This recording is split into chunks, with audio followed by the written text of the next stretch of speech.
In the previous episode, we have uncovered the hip mobility routine by first activating the muscles and then lengthening the muscles. But now we're gonna do the opposite. We're gonna go from the hips to the upper body.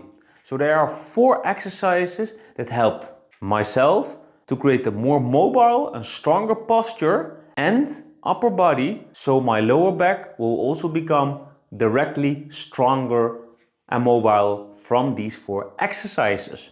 When you are a professional dancer, your upper body is going to a lot of different movements.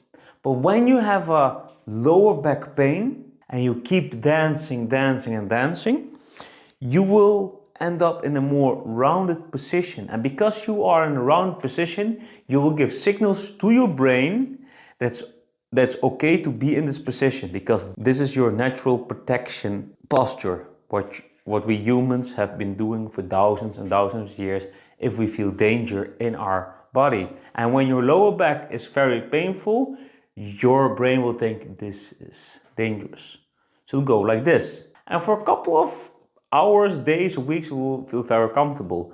But what will happen is you will tighten even more your lat muscles, your trapezius muscles, your neck muscles become more tight, and eventually will go rounder,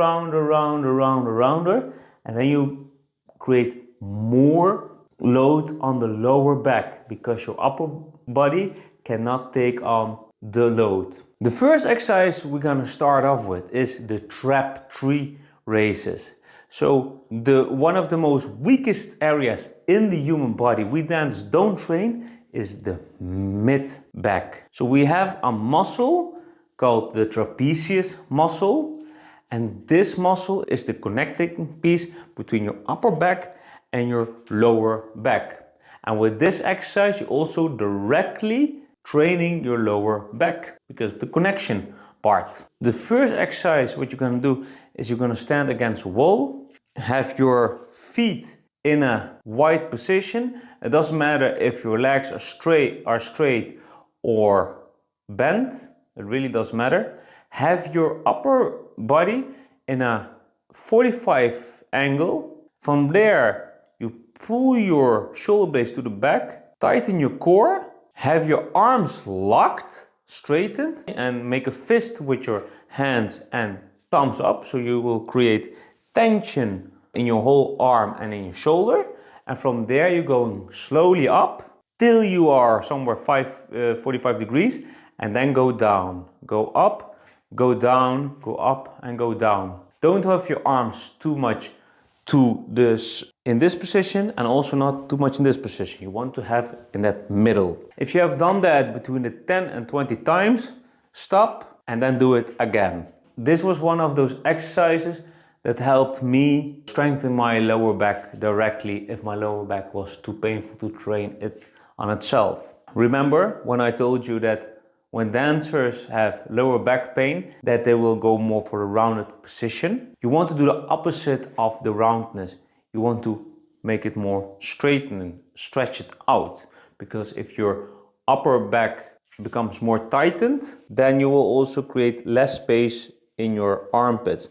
And we now want to do the exact opposite of it. We want to extend it by creating more space in the lat muscles and in your armpits. This exercise is called the wall pull over. What you're gonna do, you're gonna stand in front of the wall. You have your hands on shoulder wide against the wall. Your feet to the back, that you are in this 90 degrees position. You're gonna put tension on your arms, and from there you put your head, your shoulders and your upper body through the arms, down and up, down and up. You will, even though the movement is little, you feel it in your rib cage, your lats and your upper back. What you don't want to do is head bang with your head like this. If you only do that, you will create a lot of tension in your neck muscles, and you don't want to have that. From there, we're gonna go to the upper back, and we're gonna go to the upper trapezius muscles, and we go to the neck muscles. What you're gonna do, these exercise is called the wall sliders. These exercises helped me for creating more activation and more controlled movement in my shoulder blade region. So what you're gonna do is your feet, your bum against the wall. First you're gonna tilt your hips more like this in a neutral position. Tension the core so you don't create an arch in your lower back, and then put your shoulders against the wall. From there you also put your head against the wall, and then your arms into 90 degrees like this, and then go pushing as far up as possible without losing the connection and without getting without the lower back gonna be compromised. And then go back, going up and down, up and down. Do this exercise between the 20 and 30 reps and you feel a good burning sensation in your shoulder and in your neck. I feel it definitely. Then we're gonna go to the last exercise.